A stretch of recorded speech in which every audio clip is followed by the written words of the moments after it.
Host tries to trap Jasmine Crockett in interview. Her comeback stuns the nation. He sits across from her in the large, windowless studio, the fluorescent lights reflecting off the slick surface of his desk. The opening credits have just ended, but there's no cordial greeting. There's no friendly small talk. It's a direct confrontation from the first second, as though an unspoken signal has already determined the trajectory of this exchange. She folds her hands calmly, not yet speaking. He leans forward, steepling his fingers, determined to maintain the appearance of a seasoned professional who will lead Jasmine into a verbal snare. Everything about him, the tightness around his eyes, the slight sneer at the corner of his mouth, suggests he has prepared meticulously for this moment. The cameras roll in silence, and a hush settles over the tiny live audience that's been allowed in the back of the studio.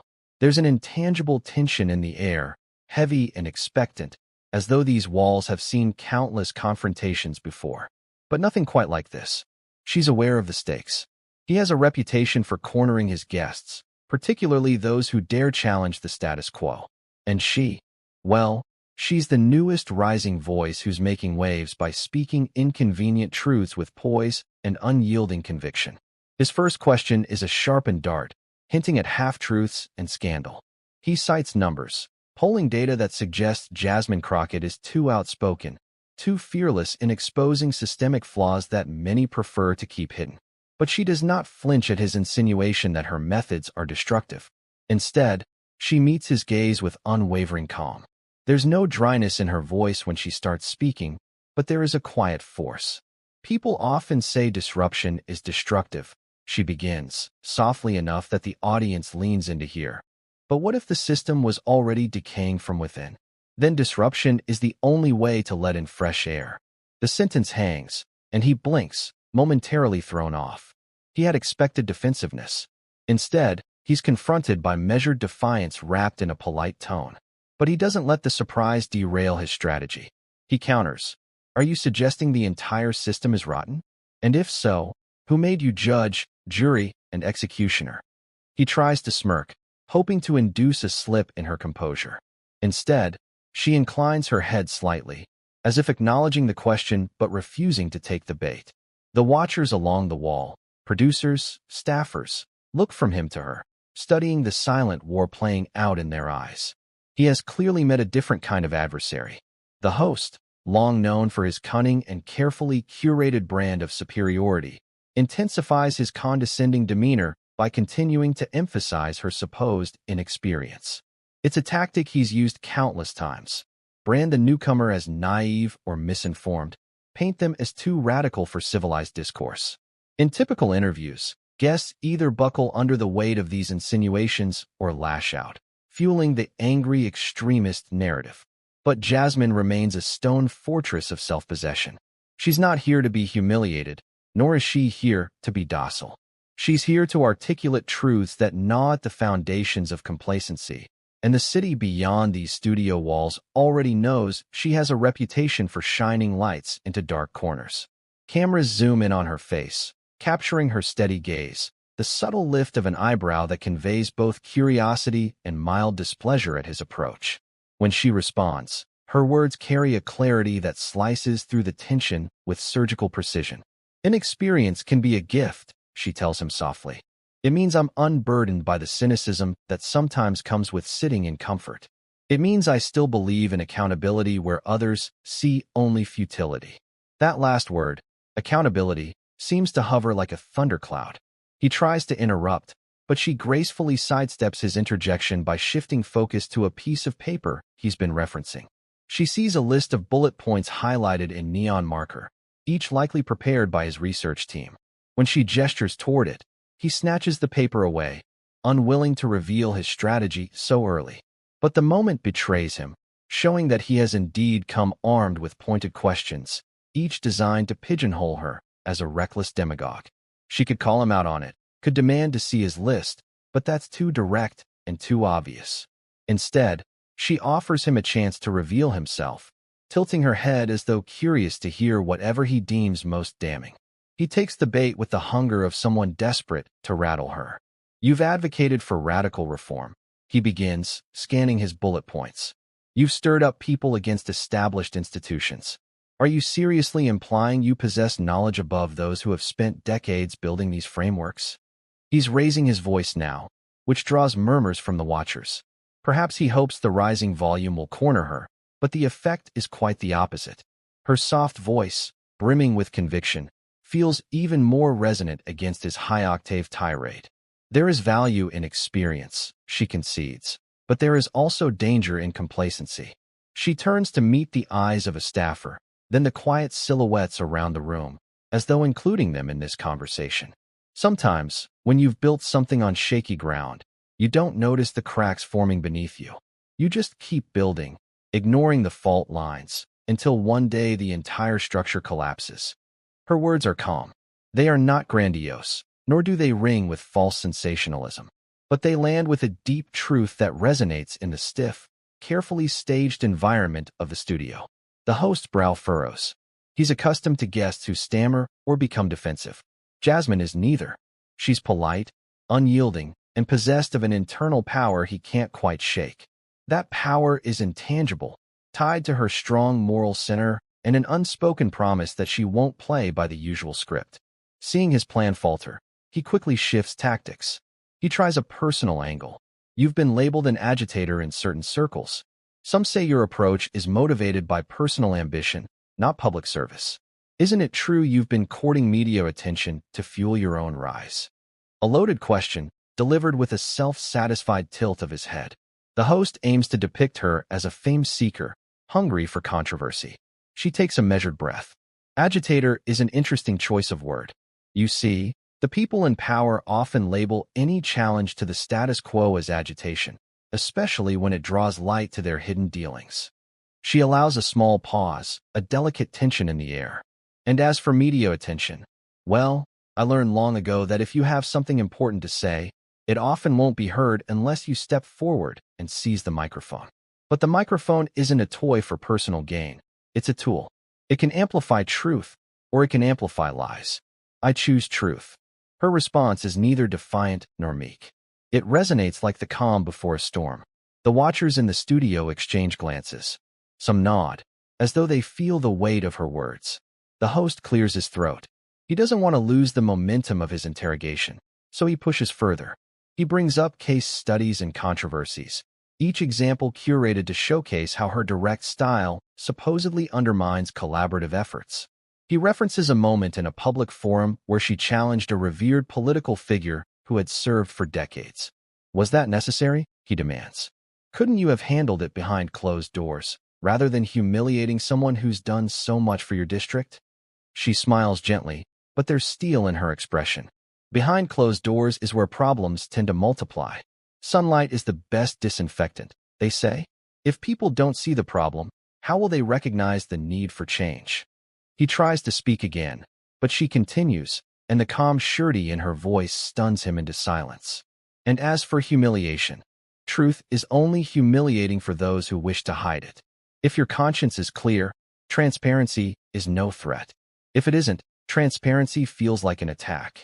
It's the kind of statement that demands reflection, but the host pushes past it with visible impatience.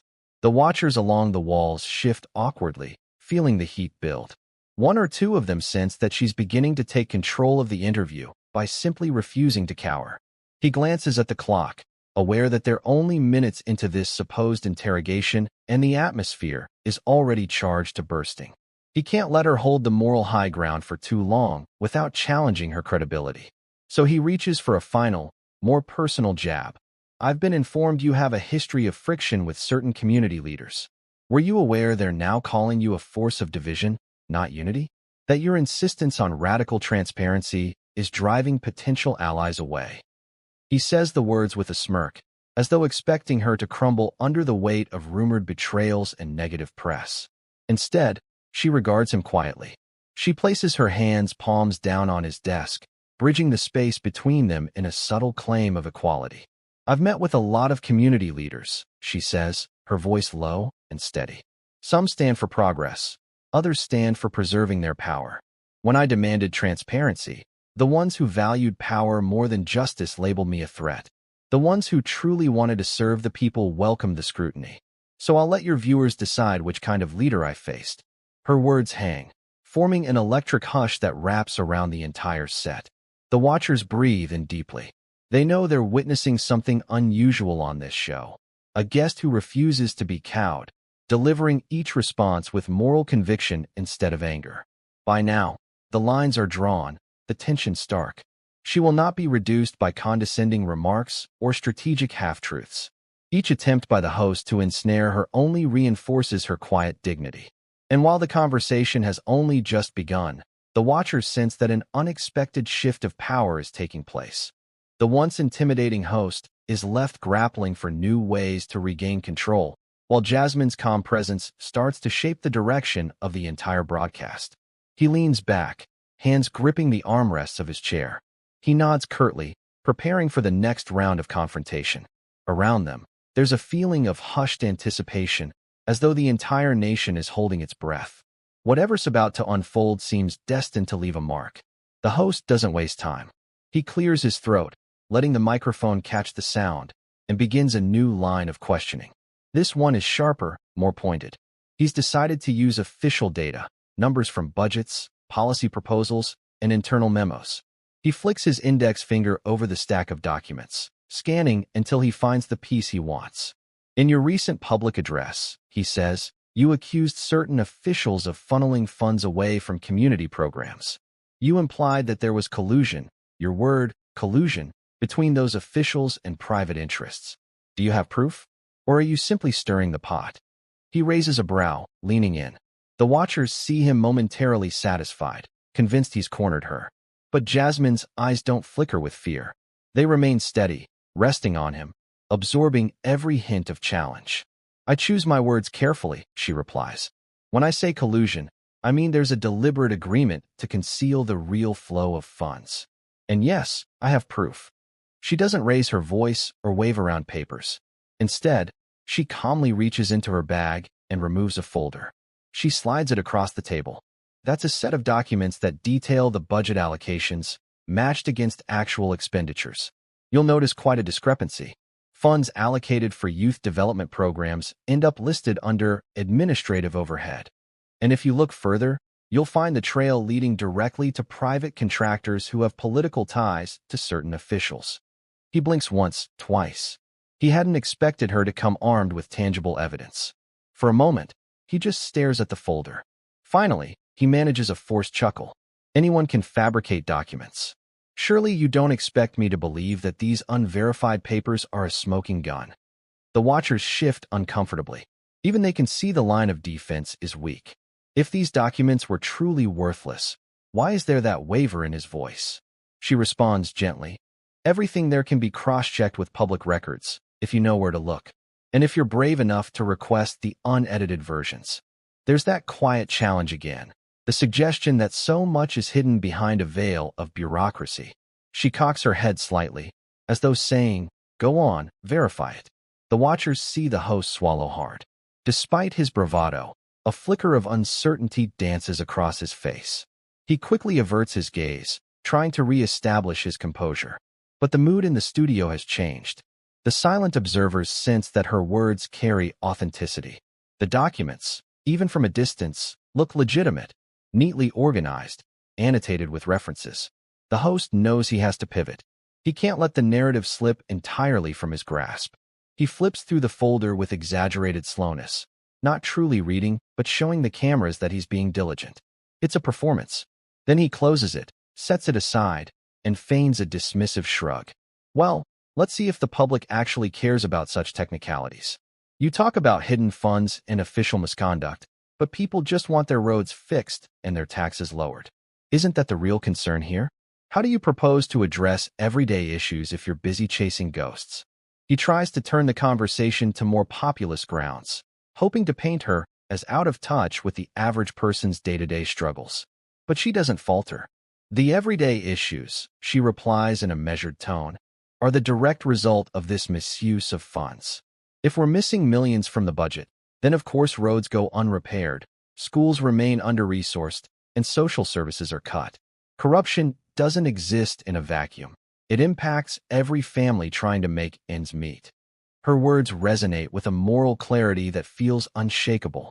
The watchers notice the shift in the host's demeanor, a certain tightness in his shoulders. He understands the logic, and he can't easily contradict her without appearing to support corruption. So he attempts another angle, one more emotional in nature. "I've heard rumor," he says, voice lowering as though sharing a secret. "You might have influenced individuals to stage protests, actions that nearly turned violent. Is that the kind of society you want? Where unrest brews because certain groups feel empowered to take to the streets instead of working through proper channels." He's attempting to scare the audience, conjuring images of riots and chaos. It's a classic rhetorical strategy. Associate the opponent with disorder, implying that supporting them will lead to anarchy. Jasmine's brow creases slightly, more in sadness than in anger. Protests happen when people feel ignored, when they see no proper channel addressing their needs. I've never once advocated violence. I've advocated listening. Listening to voices that have been silenced for too long. Because if you don't listen, unrest festers. She lifts her hands slightly, then sets them back on her lap. And to be clear, it isn't me who influences people to protest. It's the reality of their condition. When mothers can't feed their children, when workers face unsafe conditions, or when entire neighborhoods are neglected, protest arises. Leaders either address the underlying cause or suppress the symptoms. And suppression always fails in the long run. The watchers can almost feel the hush intensify. The host tries to slip in a rebuttal, but the words catch in his throat. She continues, her voice soft but unwavering. "I believe in the rule of law. But if the law serves only the powerful, the people will eventually push back. This pushback is not chaos. It's a plea for justice." The host's breath hitches audibly in the microphone. He glances toward the director, perhaps hoping to cut to a commercial break. But they remain on air. Ratings, after all, thrive on tension. And this tension is thick enough to slice with a blade. Jasmine's posture remains poised, her eyes burning with empathy rather than anger. She exudes a profound certainty that she stands on moral ground, and it's rattling the host more than any raised voice or fist could have. He decides to bring up an entirely new subject, her personal background. She anticipated this. They always do it when they can't shake her convictions. "You talk a lot about justice," he says, fiddling with the documents. "But let's talk about your past. You come from a family with its own share of controversies. Didn't your uncle serve time for tax evasion? How can you champion integrity while coming from such a background?" He smirks, thinking he's finally found a weak spot. For a second, the watchers see a flash of hurt in her eyes, as though this question strikes a deeper chord. But her voice remains steady. "My uncle made mistakes," she admits. "He served his time and tried to rebuild his life. I don't defend his actions, but I also won't deny him the possibility of redemption. Our system is supposed to offer that chance." She inhales quietly, her gaze dropping for the briefest moment.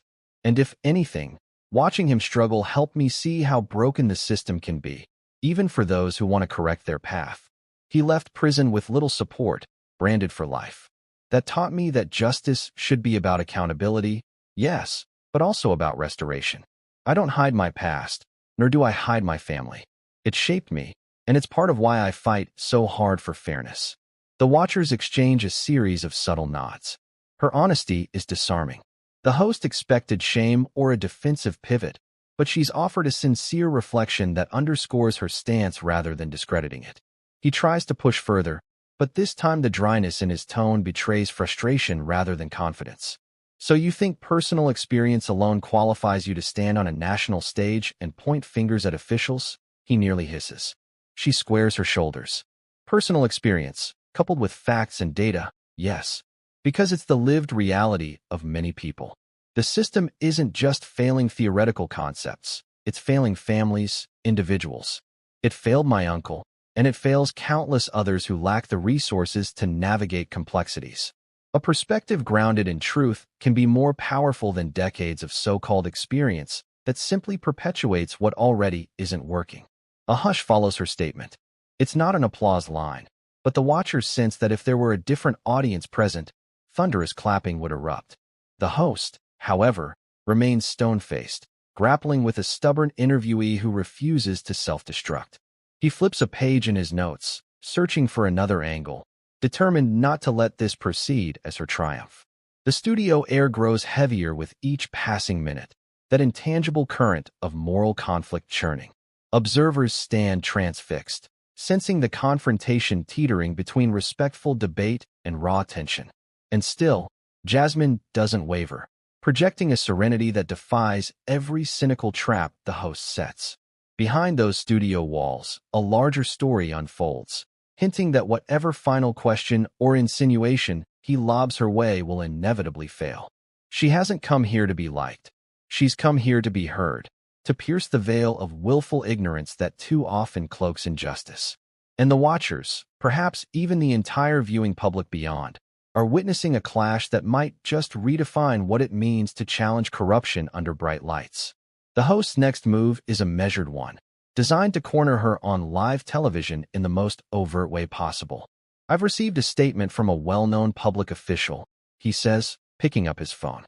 "I won't name this official, but they say you threatened to leak sensitive documents if your demands weren't met.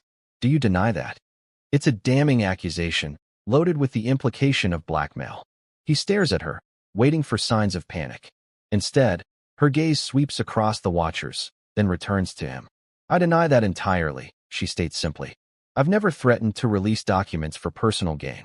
I have, however, stated publicly that I will release relevant documents if those in power continue to ignore calls for accountability. That's not blackmail. That's fulfilling my responsibility to the people who trust me to speak up."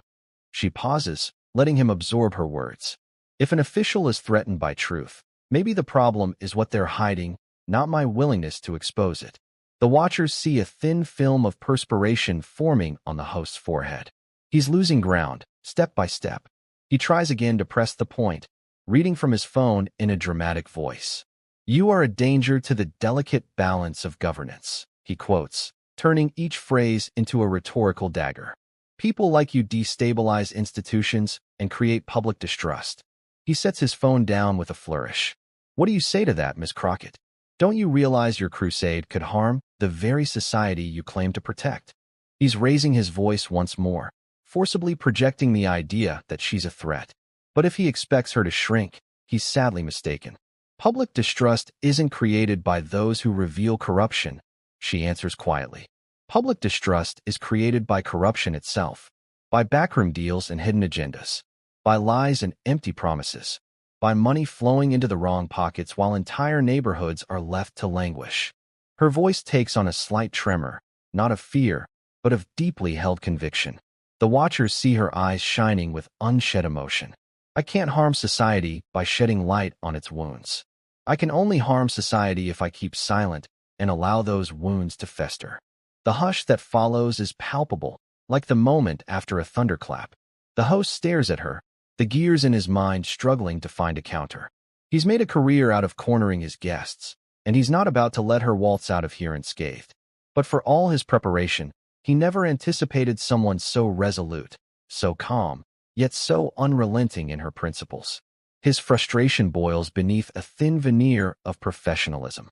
He breathes in sharply, glancing toward the camera.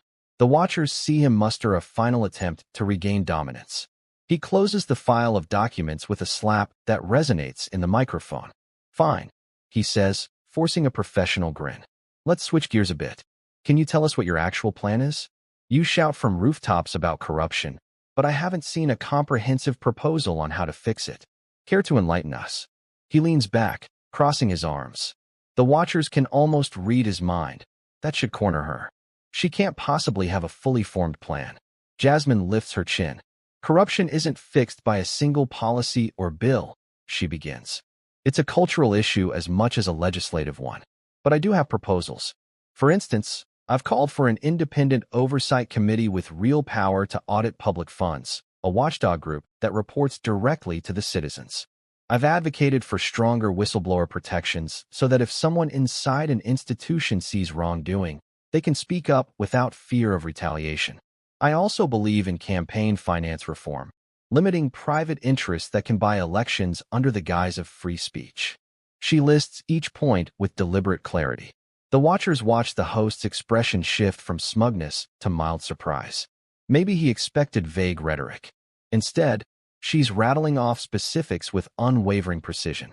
Additionally, I think officials caught misusing power should face stiffer penalties, forced resignations, barred from lobbying positions, forfeiture of pensions if misconduct is proven. If those consequences are in place, maybe fewer people will see public office as a playground for personal gain. She allows the final words to settle in. The watchers see the host grit his teeth. She's not just outraged, she's informed. And nothing is more dangerous in a setting like this than an informed moral voice. He frowns. That sounds drastic. Don't you risk scaring away good people who might fear false accusations? She shakes her head. Good people have nothing to fear from transparency. If you're doing your job ethically, these measures are simply formalities. It's only those who thrive in the shadows who feel threatened. Her voice remains calm, free of bravado or theatrics. Once more, the watchers exchange loaded glances, sensing the host's growing desperation. He may be influential, a master manipulator of public perception, but she's not playing his game. Every barb he lobs, she deflects with quiet reason and moral conviction. Recognizing his floundering, he tries to lighten his tone, attempting an almost paternal stance. You're passionate, I'll give you that. But sometimes passion blinds us to practicality. Let's talk practical. These committees and reforms you want. Who's going to pay for them? How many more layers of bureaucracy can we realistically add? He waves a hand, as though speaking on behalf of every taxpayer in the nation. Jasmine's lips quirk into a faint smile that never reaches her eyes. That's the fear-based question we've heard for generations. Who will pay for doing the right thing? The real question is, how much are we already paying because of corruption? How many billions are siphoned off? How many millions in lawsuits over misconduct? How many intangible costs in public trust? Setting up oversight committees isn't just an expense, it's an investment in integrity. And if we find ourselves paying more on oversight than we lose to corruption, I'd call that a bargain, wouldn't you?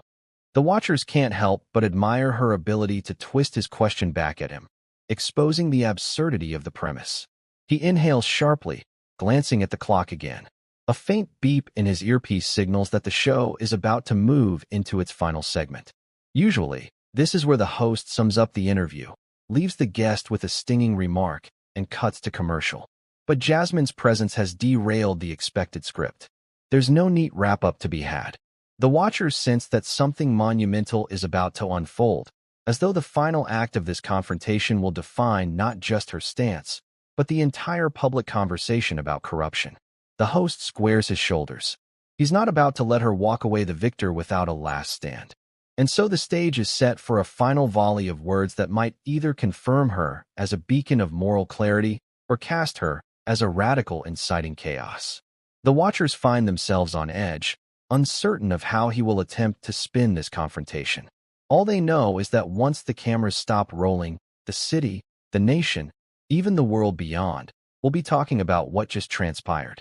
As the red light above the main camera continues blinking, the host forces a polite grin that doesn't reach his eyes. There's a pause, and in that heartbeat of silence, a flicker of arrogance crosses his face. Perhaps he's recalling the countless interviews in which he's led guests like lambs to the slaughter. Perhaps he believes, in these last minutes, that he can still salvage his position as the fearless voice of reason. He shuffles his notes in a show of nonchalance, then fixes Jasmine with a pointed stare. Before we wrap, he begins, I think it's only fair to ask you directly. Who appointed you to be the crusader against these so-called injustices? Because all I see is someone riding a wave of public anger, using it for personal gain under the guise of morality. Why should we trust you? Why should anyone trust you? She doesn't blink. Instead, she inhales slowly, as though drawing in all the tension in the room and channeling it into a single, grounded reply. Her voice, when it comes, is soft but resonates like the rumble of distant thunder. No one appointed me, she says. But I listened when people cried out for help. I saw the elderly being evicted from homes they'd lived in for decades. I saw children in underfunded schools losing their future because the budget was misallocated. I saw entire communities dismissed and disrespected. And I could have turned away. I could have said, this is not my problem. But every time I tried to sleep at night, I remembered their faces, their voices. So I decided I couldn't stand by. She leans forward slightly, bridging the gap between them again. I'm not asking anyone to trust me blindly. I'm asking them to look at the evidence, to pay attention, to question everything, including me. Because real change doesn't rely on blind trust in one individual. It relies on a collective awakening to how deeply we're being deceived by a system that thrives on our ignorance. The watchers notice something shift in the host's expression. For a heartbeat, he looks almost vulnerable, as if her words pierce the layers of jaded cynicism he's carefully built around himself. But it lasts only a moment. He stiffens, lips thinning into a line. "That's quite a monologue," he says, voice dripping with sarcasm. But the world doesn't change just because one person decides to speak up. You're naive if you think it does. His words might sting if they didn't sound so hollow. Jasmine's reply is a single, haunting sentence. "Then perhaps I'm naive, but even a whisper can become a roar if enough people start speaking together." She says it calmly, not as a dramatic flourish, but as a truth that she's clung to throughout this ordeal. A hush envelopes the studio, as though the entire place is holding its breath. Somewhere at the edges of the set, a producer signals for a commercial break, but the tension is so tangible, so thick, that the host waves him off. Not yet. He wants a final blow, a definitive moment where he reclaims his dominance. He can't let her have the last word. He leans in, voice dropping an octave. "You realize you're painting a target on your back," he warns, less as a question and more as a statement. "There are people in powerful places who won't take kindly to your crusade. They'll come for you, your reputation, your family." He emphasizes the final word, reminding her that he's not above personal jabs. The watchers tense. It's a clear attempt at intimidation. Jasmine's lips press into a thin line, but her gaze remains unwavering. Powerful people have tried to silence truth seekers for centuries. If I live in fear of them, then I've already lost. She glances around the set, at the watchers, at the cameras, at the silent stagehand near the exit. "I'm more afraid of what happens if we continue to stay silent. Because then the corruption grows stronger, and we become complicit. Sometimes, standing up is the safest choice for our collective future, even if it puts the individual at risk." The host's jaw clenches. He can't force her into hysterics, can't make her crumble. He can't make her squeal or shame her for her convictions. Everything he's tried has failed. He's only succeeded in drawing out an articulate, morally grounded perspective that the watchers, and, soon, the nation, are likely to remember. In a last-ditch effort, he tries to wrap up the segment with a mocking tone. "Well, Miss Crockett, I guess we'll see how your quest turns out. Maybe you'll be the hero, or maybe you'll be just another footnote in history, a cautionary tale about flying too close to the sun." He chuckles mirthlessly, hoping to appear in control, but the watchers perceive the emptiness behind his words. She inclines her head in a slight nod, a quiet acceptance of the challenge. "We'll see indeed," she whispers, her voice pregnant with determination. At that moment, the final buzzer for the show rings, signaling the end of this particular segment. Usually, the host would sign off with a practiced smile, a rehearsed line about "thanks for watching," but he's left speechless, robbed of his usual concluding script by the profound tension simmering in the air. Jasmine, for her part, remains a portrait of poise, hands folded gracefully in her lap. The watchers exhale collectively, as though they'd been holding their breath the entire time. The studio's flickering overhead light reminds them that while the televised interview might be over, the broader conversation is only just beginning. Several staffers glance at each other with expressions of combined awe and confusion. They have witnessed a clash where cunning and condescension met unshakable conviction, and conviction triumphed. The cameras finally click off, but the quiet remains. Jasmine gathers her folder, nods politely to the staffers, and makes her way toward the exit. The host stares after her, a swirl of emotions crossing his face. Anger, disbelief, maybe even a grudging respect. His illusions of an easy takedown lie in tatters. Slowly, the watchers trickle out, each left with an internal monologue about what just happened. Some of them feel an urgent new clarity, that the system they've served all these years might not be as sacrosanct as they once believed. Others worry about reprisals from the higher-ups who might not appreciate someone exposing cracks in the facade. But one sentiment resonates universally. Jasmine Crockett walked in as the underdog, yet she emerged with her dignity intact, and her message resonating far beyond these walls. Word spreads fast, as it always does. Clips of her remarks surface online before she even steps into the sunlight outside the studio building. On social media platforms, her calm but piercing responses ignite fierce debates. Some label her a vigilante of truth, others decry her as a destabilizing force. But few can deny that she struck a chord.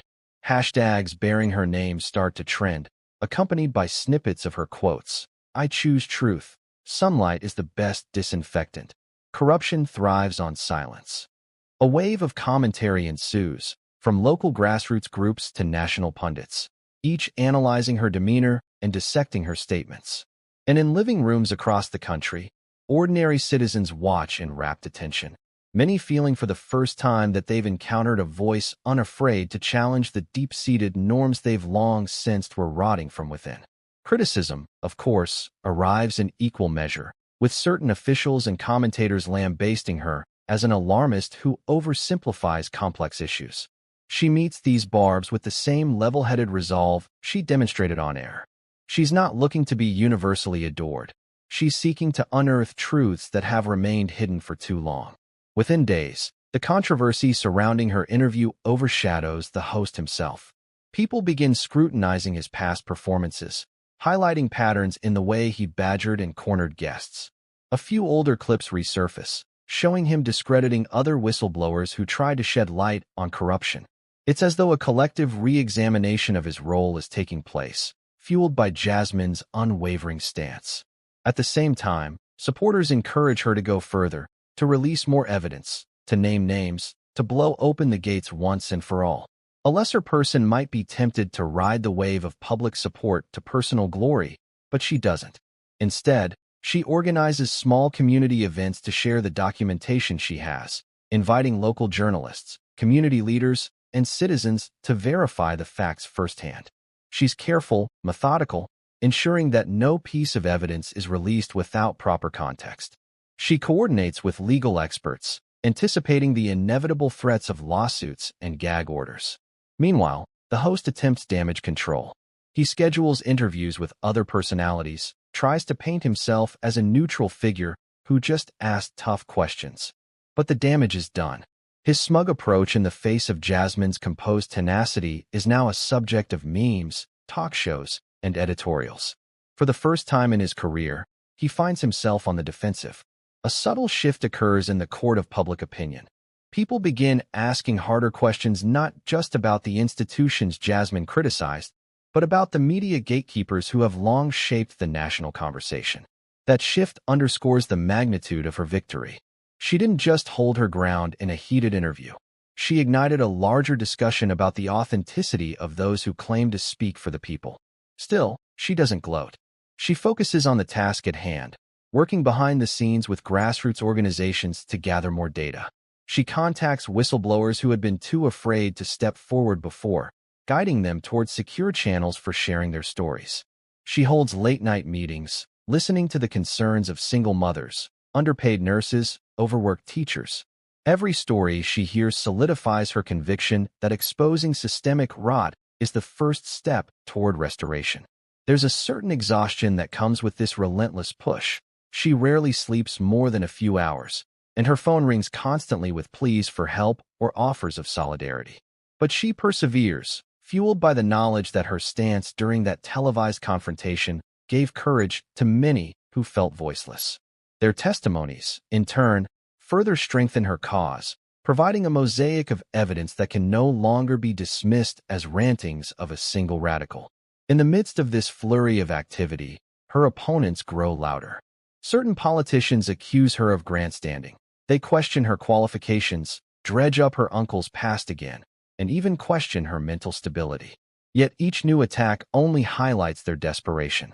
Their remarks lack the specificity and grounded data that she wields so effectively, and the public begins to see through the smear campaign. For every slanderous headline, a wave of citizens steps forward to defend her authenticity. It's not that everyone agrees with her solutions, but they respect her unyielding dedication to addressing real issues, backed by real information. Even some lawmakers, initially wary of her confrontational approach, begin to consider the reforms she proposes. An ally here, a skeptical but open-minded official there. Seeds of change are planted, not as immediate revolutions, but as subtle shifts in the corridors of power. A defining moment comes when a prominent lawmaker, previously dismissive of her, invites her to speak before a committee investigating ethical lapses in governance. The invitation is half-hearted, likely an attempt to appease the public clamor. But Jasmine accepts, stepping into a formal hearing room with stacks of meticulously organized files, the same calm determination shining in her eyes. The tension in that hearing feels reminiscent of the tension in the interview. A circle of individuals in suits, representing the institution she has long criticized, prepared to grill her on the validity of her claims. But this time, she's not alone. Some of the people who've come forward, community leaders, whistleblowers, even everyday citizens, sit behind her in silent solidarity. They've written statements, they've shared documents, they've staked their reputations on the truth. And as Jasmine begins to speak, that same quiet authority from the interview radiates through the hearing room. She lays out facts, connecting dots, demonstrating how funds were siphoned and how certain officials abused their positions for personal enrichment. Skepticism hovers in the air, especially among those who want to protect the status quo, but the thoroughness of her presentation cannot be easily dismissed. For hours, she answers questions, counters objections, and highlights the necessity of oversight. She doesn't accuse anyone specifically without evidence, careful to maintain her credibility. By the end of the session, a hush has descended similar to the one that fell in the studio. One of the committee members, a veteran official with decades in office, visibly struggles to respond. "This hearing was meant to explore the feasibility of your claims," he finally says. "But you've offered something more comprehensive than I expected." She simply nods, exhausted but resolute. "I'm not here to wage personal wars," she tells them. "I'm here because I believe we can do better, and I'm willing to prove it. If you doubt me, check my evidence. If you doubt my motivations, talk to the communities you serve. But don't dismiss this simply because it's inconvenient." With that, she gathers her papers and steps away, leaving the committee to grapple with the weight of her testimony. News spreads again. Interviews with local journalists follow, and the public's curiosity intensifies. People want to know more, want to see the documents she presented. The groundswell of support continues to build, while opponents desperately try to paint her as an extremist. But each time they do, her calm track record, her measured answers, and her dogged reliance on facts make her detractors look increasingly desperate. Of course, she faces personal costs, threatening letters, ominous phone calls, smear campaigns hinting at alleged ethical transgressions. She stands firm, not out of arrogance, but out of the moral conviction that her silence would be a far greater sin. The steady accumulation of revelations about corruption begins to overshadow these baseless attacks, further bolstering her credibility. Eventually, demands grow for the host, the very one who tried to trap her in that initial interview, to address the ongoing revelations. After all, he was the catalyst who gave her a national platform, albeit involuntarily. When cornered by reporters, he offers non-answers, stumbling over claims that he was simply doing his job by challenging her. Some in the media sense a golden opportunity. They invite him to debate her again, to host a follow-up interview. But he resists, feigning a busy schedule or disinterest. He likely realizes that another face-off could end in the same humiliating manner. Instead, he issues a brief public statement about how transparency is valuable, while conspicuously avoiding reference to her name. The Watchers, now extended to an entire nation of watchers, take note of his silence. Against this backdrop, Jasmine continues her work. She doesn't crave another public spectacle. Her mission is far more substantial. People who once dismissed her as a fleeting sensation begin to see the depth of her resolve. She collaborates with local offices, urging them to adopt more transparent budgeting processes, helps communities organize oversight boards, and encourages open dialogues between citizens and representatives. Progress is slow, often met with bureaucratic resistance, but it's tangible, like tiny beams of light piercing a vast darkness.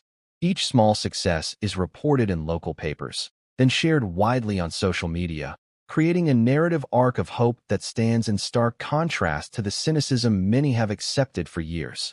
Months pass, and a well-respected investigative journalist publishes a deep dive into the evidence Jasmine and her network have amassed. The journalist, known for impartial rigor, confirms a significant portion of her claims. The final article is scathing, calling for immediate inquiries into several high-ranking officials implicated by the documents. Suddenly, what began as a single, tense interview morphs into an unstoppable wave of accountability. Lawsuits are filed. Resignations are tendered. Investigations are launched. Not all of them succeed, but the shift in the public climate is undeniable.